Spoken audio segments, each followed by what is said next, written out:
welcome to the Pragmatic Product Chat series, where we tackle the biggest challenges facing today's product management, product marketing, and other market and data-driven professionals with some of the best minds in the industry. I am Rebecca Kalogeris, Vice President of Marketing and Product Strategy at Pragmatic Institute, and your host for this episode. Today, we are joined by one of my favorite guests, Mark Stiving. Mark Stiving is the founder and chief pricing officer of Impact Pricing. He is a pragmatic instructor. He developed our price course. He is an all-around great price nerd and one of my favorite people to talk about pricing with. So welcome, Mark. Thank you, Rebecca. And when you were talking about the greatest minds, I was actually thinking about you this time. It's like, wow, she's one of the greatest minds. Wow, he must want something. Somebody is kissing up for something. All right. So this is our fourth and final installment in our price chat, really, right? We've done 4 of these because pricing is the box of the month. I'm fairly certain you would say it should always be the box of the month, but it is in fact this month. And so we've talked about all kinds of price things that have been in the news, right? We talked about the great dollar store, now the $1.25 store. We talked about Netflix pricing I shared that I have way too many streaming services, right? We talked about the housing market, and you helped me understand how the housing market and the pricing there really can reflect how it works in other places and things we could learn from that. And so today I thought, you know what, Mark, we're getting ready for summer. People are feeling like they can get out after COVID. So perhaps we should talk about the happiest place on earth and some of their pricing strategies as of late. People are coming to my house? This is where you realize that Mark doesn't have kids and is like happiest place on earth, where if you have kids, you know that means Disney World, right? Walt Disney World. Got it. Yeah. And Disney World, as a side note here, is also one of my very favorite pricing lessons that I learned from you was the Disneyland, Disney World story and the importance of really owning your whole ecosystem. But that is not what we're going to talk about today, is it, Mark? Although it might, because it's a really good story. And now everyone's like, I wonder what it is. What's that story? What's that story? Tell us, Rebecca. Maybe we'll do it at the end as a bonus. Okay. Keep you all listening and guessing. It's not worth the tease. I just got to tell you. I disagree. Now I'm going to have to tell the story because it's a great. You know what? I'm going to tell the story, Mark. And I'm going to tell the story and you're going to correct me afterwards and be like, that's not the way it goes. And everyone here will get to listen. So one of the things that Mark talks about, again, is pricing. And we talk about it. We learn lessons from Walt Disney. And so when Walt Disney built Disneyland, he bought 510 acres in California. And he built an amazing theme park and amusement park. And around that grew up a whole city, right? Anaheim. There are thousands of restaurants, hundreds of hotels, all of them sort of drafting off the great environment and the great theme park that Walt Disney created. So when Walt Disney created Disney World, he learned from this and he bought 25,000 acres and he built his own hotels and he built his own restaurants. And he could do this partly because of sort of the trust and credibility he had with this market. But by building them himself, he kind of controlled the whole ecosystem. And when you think then about the profitability of every visitor who comes to the park in Disney World, where they own that whole ecosystem versus Disneyland, where that sort of vacation dollars are shared, you can see why it's so important. Wow. How to do? You either have a fabulous memory or you've heard that story 10,000 times. Can we go with yes? No, I do really like that story. And I use that also as an example of why we continue to expand our offerings, right? Why it's so important for us. But yes, I do love that story. Now you even got the acreages right of the parks. That's really impressive. Nice. All right. So Walt Disney World, we talked about Disney Plus a little bit, and they're raising prices, lowering prices. Actually, they were lowering prices to see if that brought in new watchers, which is interesting because they're lowering prices. And today, what we're going to talk about are some areas where they've drastically increased prices. And in particular, this new, I don't know, what do they call this? The Star Wars Galactic Starcruiser. Right. Which is a hotel, right? In Florida. Yeah. It's like an immersive hotel experience. And the room is something that's like $5,900 a night for 3 adults and a kid. Yeah, it was $1,200 a night, but it was $6,000 for 2 nights. I think is that what? Yeah, that's $6,000. Very bad math, Mark. $1,200 a night, $6,000 for 2 nights. Yeah. That's probably per person. Whatever it is, it's really expensive. Yeah. Basically $6,000 for a 2-night stay, and includes some food, but not all. And they have lots of add-ons throughout. And there are also options that get up to $20,000 depending on the room that it has. So, and to be fair, it isn't a room; it's an immersive experience, right? So it's like you probably have. I've never been to one of those dinner theaters where you get to, pretend like find out who murdered somebody, and so it's an immersive experience like that. Have you ever done that, by the way? Of course, I have.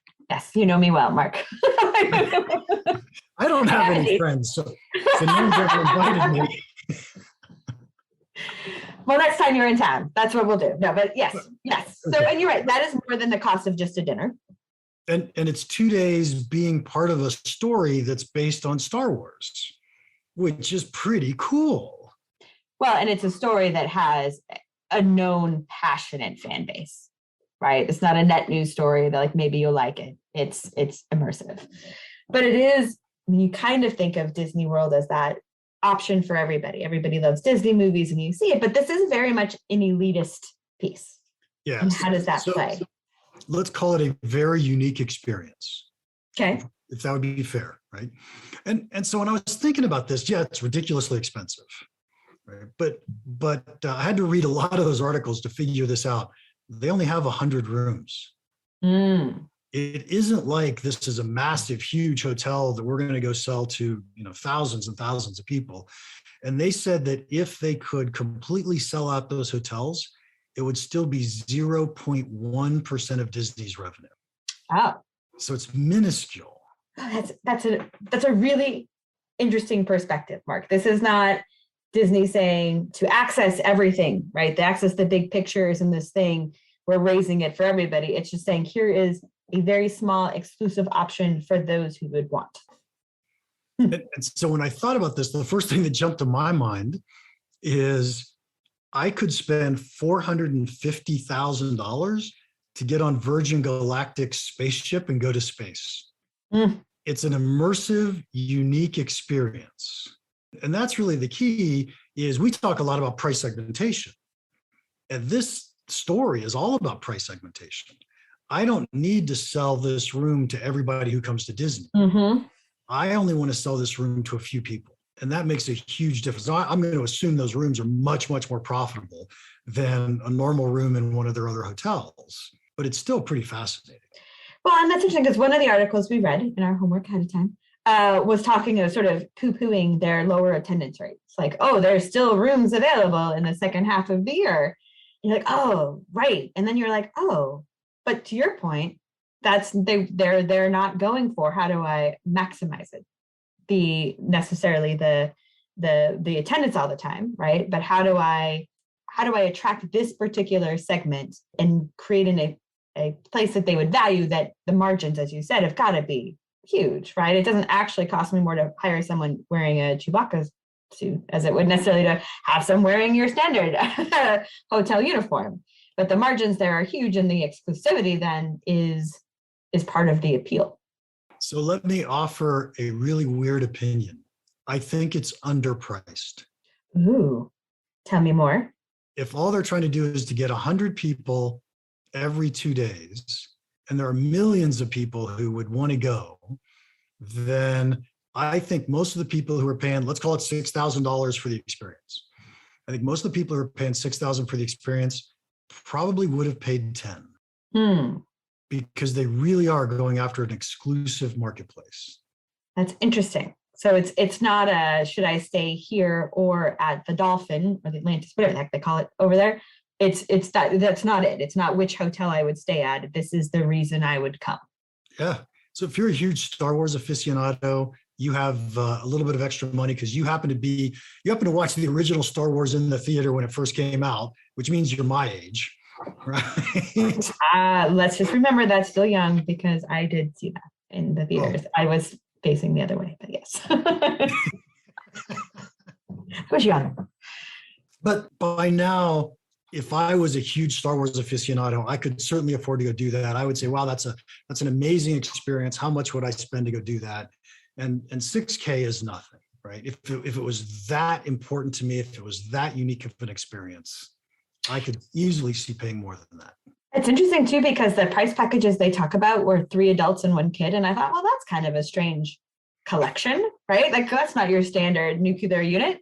But then to your point, we're skewing older, right? Oh, I hate that I'm in that older group, right? Where many people have kids who are quote unquote now adults that would do this as well. And also, maybe it's college buddies or whatever, former college, much older now. So when you and your family go, can I be the third adult? Third adult, the random adult, yes. And we brought Mark, who, just so he could study the pricing structure of it. So I thought that was pretty interesting. I think raising the prices is a no-brainer. It's actually interesting. I've been thinking about pricing new products lately. And how do you think about pricing new products? There isn't a problem with coming out at a relatively low price now and seeing if they could build some momentum, build some word of mouth, get a lot of people talking about it, and then raise the price over time. Because again, they don't need to get a ton of people. They don't have to fill that up. It's not a huge percentage of their visitors. So they should be able to raise prices on that product over time. So I'm not saying that their pricing is wrong, but I will say that there's room to grow there. On the other hand, I think the park itself may be at risk if they try raising prices, just because of all the things that are going on, the competition. But like the article said, they're still selling out no matter what's going on. There's still more demand than supply. So they have room to raise prices too. We'll just have to see what happens with that one. Well, and it's interesting too, because even the language they use, they treat it more like their cruise line, which I have done, right? And more of an all-inclusive experience kind of thing. Like they are separating that in, I think, people's mind as well, that this is not a more expensive hotel. This is an all-inclusive experience that if you really immerse yourself is the full day entertainment activity and all of that for the 2 days. So again, separating that from the theme park and allowing those different pricing structures. It's a smart way of saying this is not more for the same. This is a very different thing. Yeah, what's the price compared to the cruise? So I have been on the cruise more than once. It is more expensive than the cruise is fantastic. I will tell you 100%. Super worth it for us when we had the option. Really great if you have multi-generational attendees. I cannot speak high enough of this versus other cruise, like night and day. It is significantly more than other cruises though, right? So like a 5-day or a 7-day cruise, it was many years ago. It was a lot more than regular cruises, but it would be, I want to say it was 9, that it was 9K for a 5-day cruise. Days. I could be wrong though. So where my husband's like, that's not what we did. Oh, so that's actually more expensive than a night here at Star Wars Galactic Starcruiser. Well, so it is all inclusive. So we got all the food. This gets like some of the food. Maybe I didn't think about it that way. And again, that's probably one of the reasons they're using that Starcruiser language, is to try to get you to think of it as more that experience plus. But So there's another great example where one of the things we teach about in class is we often have the ability to get people to compare us to something else. Right? In fact, they almost always compare us to something else when they say, are we expensive or not expensive? So when I look at $1,200 a night, I say, that's ridiculous for a hotel room. Who would spend $1,200 a night on a hotel room? But if I look at $1,200 a night and say, oh, that's like being on a cruise ship, because it's an all encompassing experience. Oh, that's much less expensive than it would cost me to be on a cruise ship. Maybe, I don't know what it costs. Yeah. You have to have friends to go on cruise ships, I hear. Yes. Again, well, although, there were some single, although you're not single either. Yeah, no, no, not for you.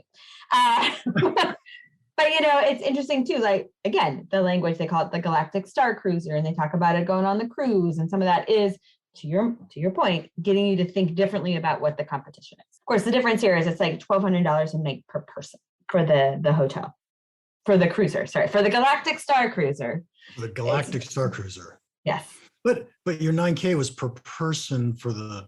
No, it was for everybody. Oh, was it? Okay. Yeah. Okay, so the Starcruiser might be more expensive. I think if you broke it down, it would be. But it's...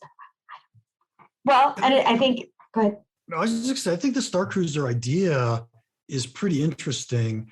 One of the things that, as you read the articles about it, it says you have to play, right? You have to get engaged and actually play your role and be your part.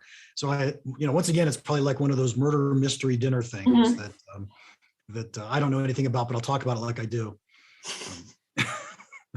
But I could see getting fully engaged and having this experience, which is very different than anything else I can imagine that you could go buy or sign up for today. No, and you're right. When it's full-time cosplay for 48 hours. Where if you're the person who would enjoy that Star Wars world and being really in it for 48 hours, then to your point, there is nothing else like it. And if you're looking for a place to sleep, this is not the place for you.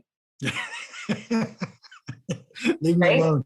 I don't want to do that. Right? Like if you're not like, that doesn't sound fun. Now you're like Star Wars, Star Trek, what's the difference? Like if you don't like have a real perspective on that, this is not the place for you. Yeah. Okay. So what's another pricing lesson we get out of this? This is absolutely a will-I decision. I doubt people are saying, am I going to go stay at the Star Wars Galactic Starcruiser or at the Dolphin Hotel or whatever the hotels are that you could stay at Disney, right? You are going for this event. You are not using this as the hotel because you're doing a Disney trip. Yeah. It's interesting because the price includes a day park pass, but not for Disney World, for their Hollywood Studios tour, right? Again, this is not, should I do Disney World or this? This is a different entirety experience. Yeah. And I wonder if you dress up in costume when you go to the park. Oh, I don't know. I've never been to Hollywood Studios Park, so I don't know anything about that. Very interesting. Okay, so we were prompted to talk about the fact that Disney is raising prices, and I'm not sure that they are on the theme park. They were talking about raising prices pretty dramatically on their Fast Pass. Mm-hmm. They said there were sometimes that 50% of people were using the Fast Pass. Is that what you read? I mean, it was. Yes, and it's a huge amount, but that's also because Disney World to some extent too is like, it's a huge experience. It's a huge investment to go, even if you don't stay here. The cost for a week at the park is really pricey. And I think there's a certain amount of, if I'm going to go in, I'm going to go all in and do the Fast Pass so we get the most out of it. And so that means 50% of the attendees are paying more for the Fast Pass. Now, I didn't see how much the Fast Pass costs. Do you know? I do not know. Okay. But that could be 20%, 50% more. I don't know how much they're charging for it, but that's a way to get half the population. There's an option for you. Talk about pricing terms, right? We throw an option in there that says, would you like this? And some people buy it and some people don't. It's $15 per day per person. 15? Mm-hmm. That's not much, considering it's what, $100 a day to get in? I think it's more than that. Yeah, why wouldn't you spend $15? Right? Like you're like, why wouldn't I do that? That's what it's going to cost me for a hamburger at one of their food stands. Right? Again, you have a big family that adds up. And again, this is one of the reasons it's not accessible for everybody, right? But for those who are going, the extra $15, so you spend less time in lines, makes sense. And if you're them, I wonder if they won't, whether if they'll just raise the price or if they'll also add another tier, right? Yeah. So, there's 15 that gets you fast for this one and this that gives you that or something. Yeah. There's the super fast pass. Super faster, the fastest pass. Instead of good, better, best. It's fast, faster, fastest. Yes. Well, that's what they are. Fast, faster, and fastest. Nice. Mm-hmm. Nice. You named them. Done. You're welcome, Disney. Okay, so I wanted to bring Netflix back into the story today, if that's okay. Absolutely. Mostly because I rarely make predictions that come true. And this one came true, and I was like, oh, I'm bringing this in today. You're like, ha, I shall prove I'm right. But I had said when Netflix did their price increase, it was very possible that they were going to lose business because of it. And the reason I said that was because, first off, there's now a lot of competition for Netflix, where there didn't used to be a lot of competition for Netflix. And every time a subscription company raises prices, they cause all their customers to rethink their decision. So if I raise my price on you for anything, I don't care what it is, and it's a subscription, you're going to take at least a few seconds and say, oh, am I still watching Netflix? Oh, am I still going to the gym? Oh, am I, or whatever it is, we take a few seconds to remake the decision. And I can picture the fact that Netflix just raised their prices again, is one of the main factors that drove the recent announcement that they lost 200,000 subscribers. Oh, wow. It's huge. And they expect to lose many more next quarter. So their stock price went down 25% or something like that. Absolutely huge. You could absolutely say that it's because COVID is relaxing and people are getting out of the house more, and so they don't want Netflix as much. But I would tend to believe it's more because of the price increase and the fact that there's so many competitive alternatives today. And so you make me rethink it. And it's like, okay, so some people rethought it and said, no, I don't watch Netflix as much as I watch Hulu or HBO Max or whatever the heck I'm watching. So I thought that was pretty fascinating. Now, go ahead. No, I was going to take us on a tangent and talk about, so we always talk about when you raise prices, how many people would you have to lower to actually make less money?